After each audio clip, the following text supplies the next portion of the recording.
Et qui tente rien à rien, on va voir. Parce qu'il y a l'autre, il me demandait un code. Une indemnité Ryanair. Il m'a fait louper un voyage 2 jours de retard. Pour l'instant, je crois que j'ai rien touché. Il faudra que je fasse une réclamation si je peux.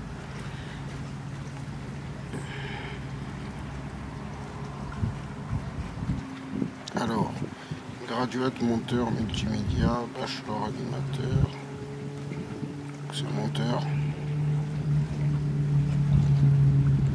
Aucun. Je veux marquer CAPBP comme. Parce que j'ai le niveau. J'ai pas le. Il parle de niveau, il parle pas. Quelle est la situation? On va marquer ça.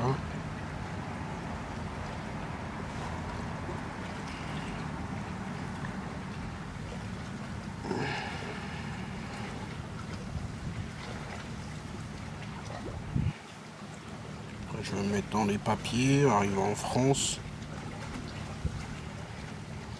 comme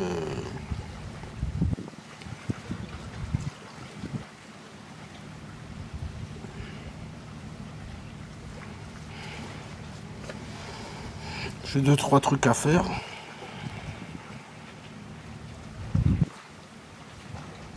Ok.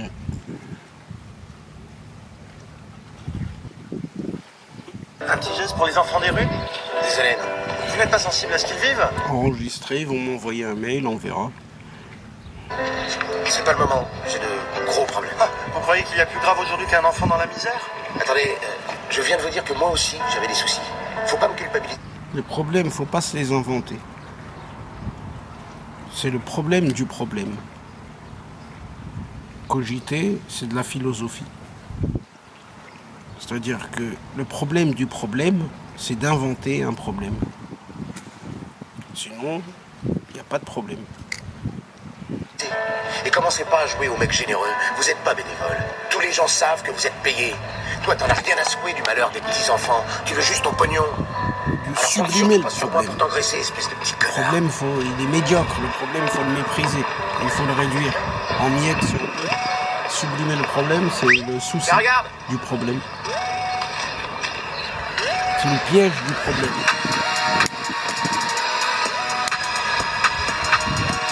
Un petit geste pour les enfants des rues? Désolé, non. La préparation directe du Mahajir. Un problème, que tu aies un problème ou une montagne de problèmes, tant que tu respires, tant que tu es libre de tes mouvements, tant que tu respires, tant que tu es en bonne santé, tant que tu es libre dans ta tête, il n'y a pas de problème. Après, le véritable problème, quand il arrive, oui, là, pourquoi pas même rentrer dans la violence? Because, je dis pas because, mais parce que la vie, on n'embête pas les gens nous embêtent pas. Tu vis ta vie. C'est ça la vie. Quand il y a des obstacles, il faut les franchir. C'est tout. Mais c'est pas facile. Il faut garder espoir. L'espoir, c'est la vie. Tant qu'il y a de l'espoir, tout roule. Même si tout n'est pas cool, tout est cool. Le jour où il n'y a plus d'espoir, la nuit devient noire. Là, c'est fait main, c'est comme à la maison, comme à l'époque. Regarde, les vraies techniques de pliage. C'est comme les darons, comme les grands-mères et tout ça. Là, vous voyez même ça. Mais là, je vais te montrer en direct live. Voilà. On met la tomate oignon comme d'habitude. Et on vous met le poulet, le poulet.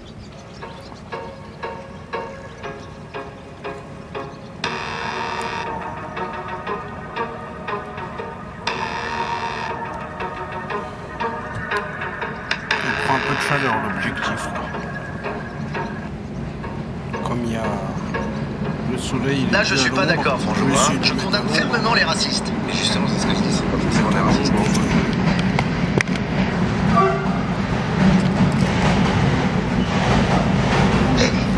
Mais non.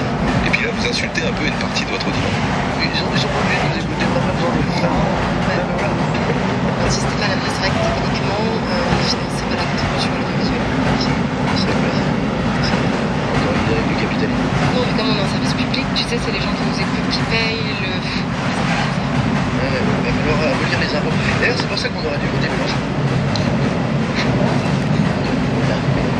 Voilà, il est annulé au dernier. Est-ce que tu sais que tu peux être payé? Ça, on est pour ça.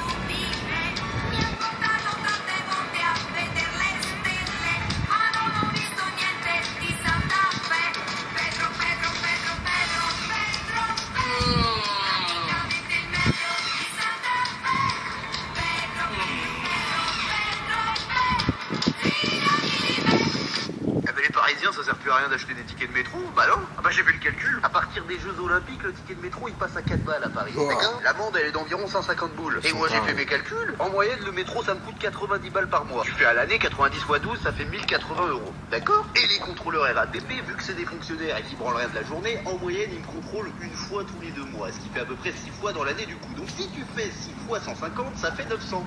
Donc si tu ne payes pas les tickets de métro et que tu prends juste le risque de prendre des amendes, tu fais 100. Il raconte n'importe quoi. Pourquoi? Parce que ça augmente. 150, ça passe à 375. Mais bref. Allô? Ça va, ça va. Bon, là, j'ai rien fait. Là, je suis posé sur le dernier. Il y a mon pote qui est... Enfin, la personne du Bangladesh qui est partie. Quelqu'un qui faisait des meetings, des trucs, qui travaillait pour une boîte. Il est parti à Sofia, je crois. Sofia, il revient dans une semaine, je crois, ici. Moi, je serais parti. Moi, dans 5 jours, je rentre, je crois. Donc là, je vais tester un... Oh, ok. 5 jours. Il va rester 5 jours tout seul. Dans la maison? Ouais. Pendant 5 jours. Donc s'il part, ouais, 4 jours, hein, 4 jours.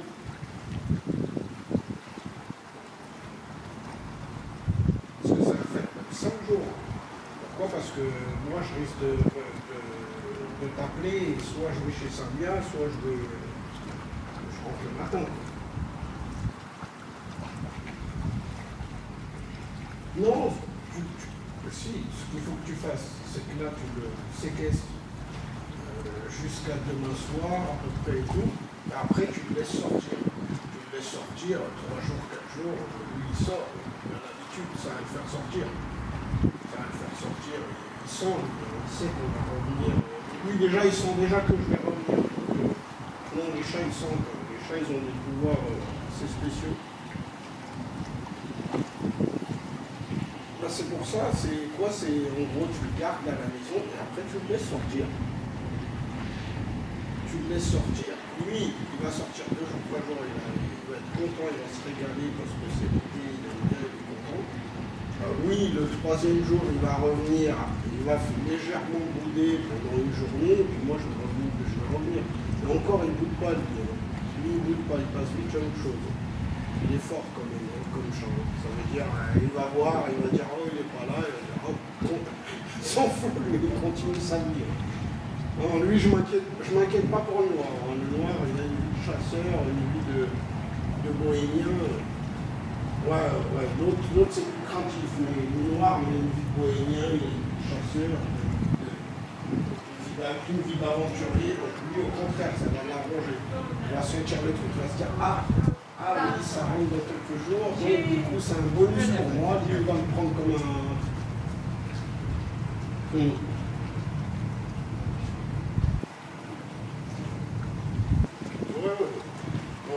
Non, lui, en tout cas, il va prendre ça comme un bonus, hein. Il va prendre ça comme quelque chose de bien. Il va se dire, bon, il va se dire, il part, tu vois, voilà, je suis tranquille, une journée, je sais que l'autre revient. Voilà, l'autre revient, voilà, elle aussi, elle revient. Ils reviennent les deux, les trois, même avec Totia. Donc il le sait, lui. Hein. Ça va juste lui faire un peu de bien. Il va comprendre vite fait. Hein. Donc, non, ce qu'il faut, c'est ouais, le garder, là, le garder, et tu le fais sortir quand tu pars. C'est mieux, hein.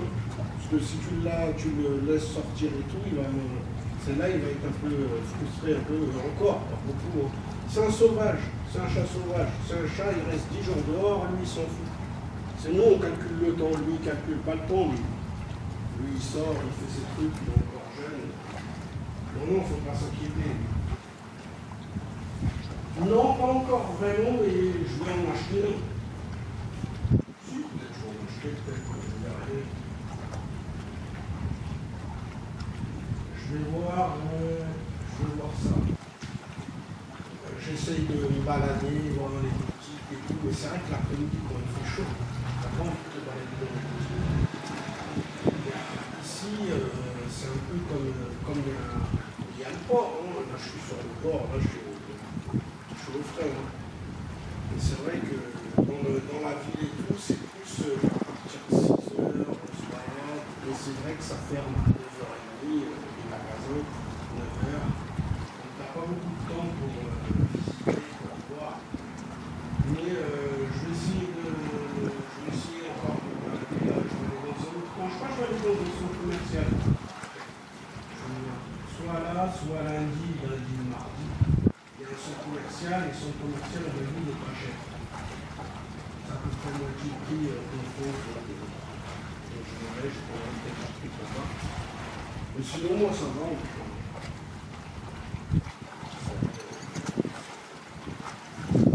Ah ouais. Pardon, non.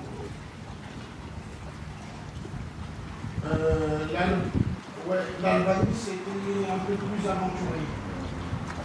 Là, ici, en fait, ici, bon, tu peux t'aventurer et tout, mais c'est comme des choix de destination aussi.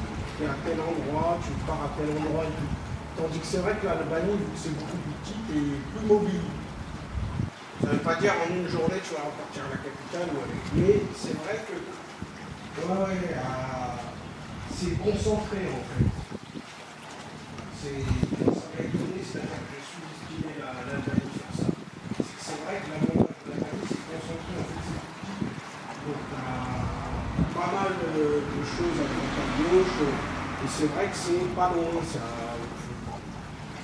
Il n'y a que les longs trajets qui sont à 3 heures, 4 heures, parce que tu fais 100 km en Albanie, 100 km en Albanie, c'est 2h30. Ah ouais, c'est relief, hein. Il y a beaucoup de relief. Mais c'est vrai que par contre, au niveau des visites, il y a quand même pas mal de trucs à visiter, etc. Après, Bulgarie aussi, hein. Ici aussi, là, les derniers jours, je vais essayer de visiter un monastère, un château. Comment je vais visiter là, c'est jusqu'aussi, vu que là, le truc, c'est vu que j'ai fait des rencontres Albanie, pas spécialement, Bulgarie, donc bon, il y a eu un Allemand, bon, c'était même pas un facteur, mais sinon, il y a eu quelqu'un du Bangladesh, je suis resté avec à peu près 4 jours, donc c'est vrai que ça m'a fait aussi ralentir, peut-être, en même temps, pas ralentir, hein, parce que c'était bien. On rigolait, on parlait et tout. Mais du coup, on rigolait, on parlait, j'ai pas fait de visite.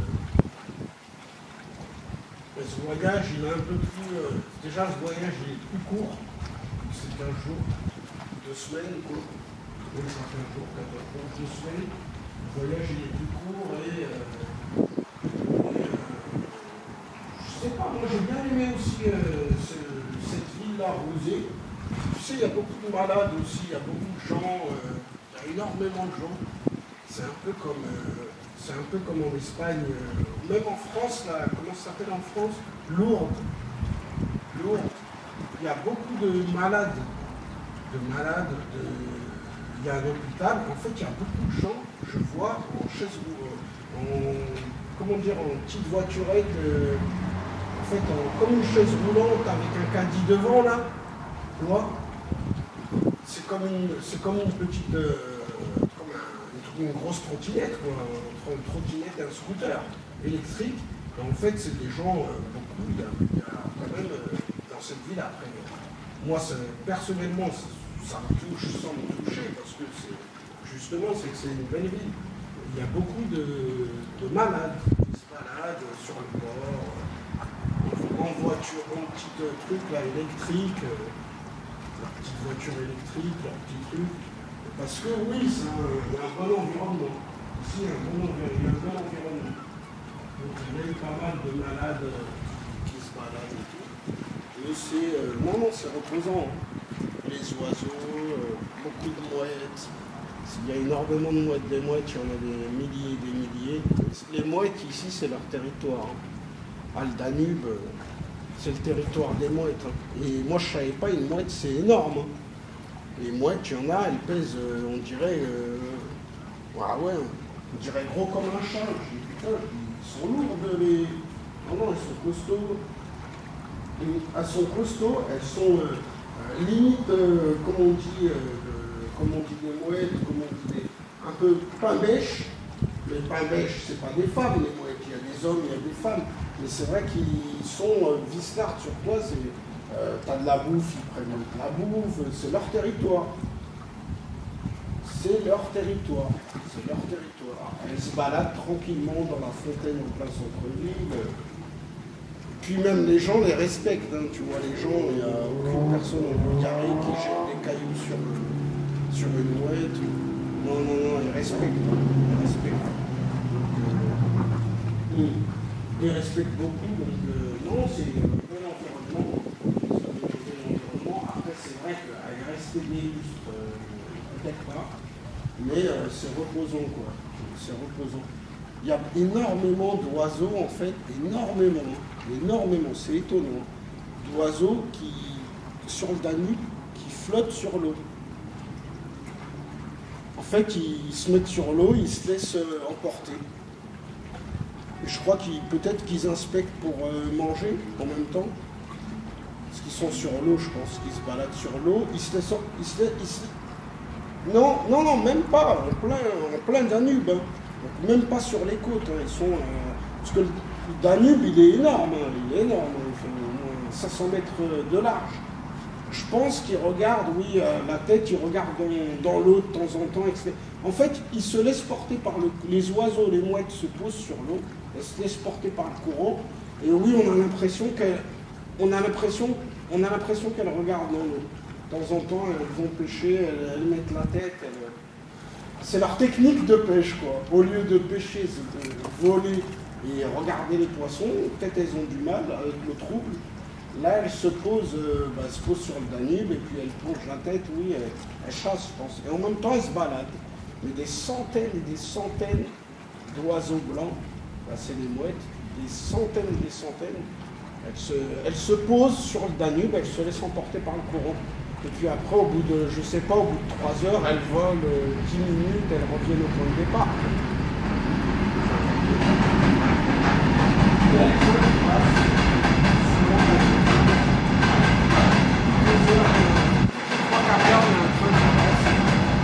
C'est pas un train d'humain, c'est un train de marchandises. C'est une marchandise qui passe. C'est un train portuaire, un train exprès pour le port. C'est une zone, c'est une voie.